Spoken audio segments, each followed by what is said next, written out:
et nous partons en Poitou-Charentes, la région chez Ségolène qui était présent à l'inauguration d'ailleurs de cet été de ce premier TER équipé de solaire. Vous voyez les petits panneaux sur le toit du train. Alors il ne s'agit évidemment pas d'alimenter la propulsion du train. La puissance est insuffisante. Ouais. Il s'agit de produire suffisamment d'électricité par exemple pour avoir la clim quand le train est en rade au milieu des champs et qu'il fait trop chaud ou de produire l'énergie de la lumière. Alors ce marché il devient accessible aujourd'hui grâce à ça. Ça c'est la deuxième génération de panneaux solaires.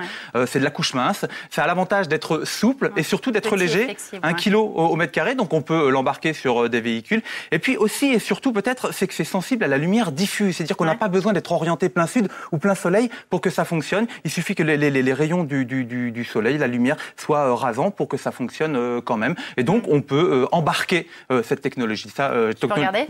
Oui, bien sûr.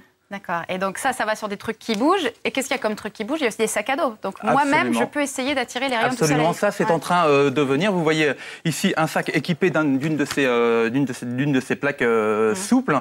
Et donc là, il y a une petite sortie électrique qui permet d'alimenter un engin. Alors, on n'en est pas encore à pouvoir charger un ordinateur, par exemple.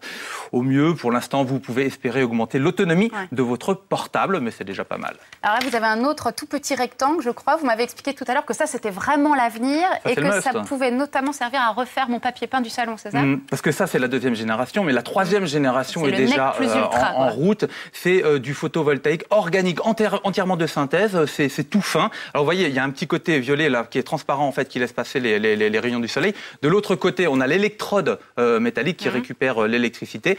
Et ça, l'intérêt, c'est qu'on peut produire des rouleaux entiers de ce truc-là. Un petit peu comme on ferait de l'impression jet d'encre, on pourra fabriquer ça. Et donc le mettre sur n'importe quel support, en tant que papier peint ou en tant que crépi. C'est du moins c'est ce qu'espère Stéphane Pougon, qui est directeur de Disa Solar. On l'écoute.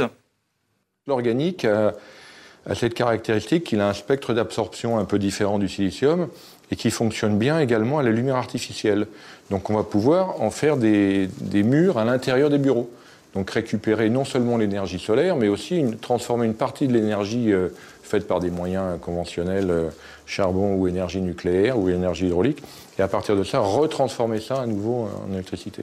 Vous avez ça dans votre cuisine, j'espère, en 2015. Alors les murs qui produisent de l'électricité en 2015, c'est peut-être un petit peu optimiste, mais bon, sachez que ça, c'est en cours.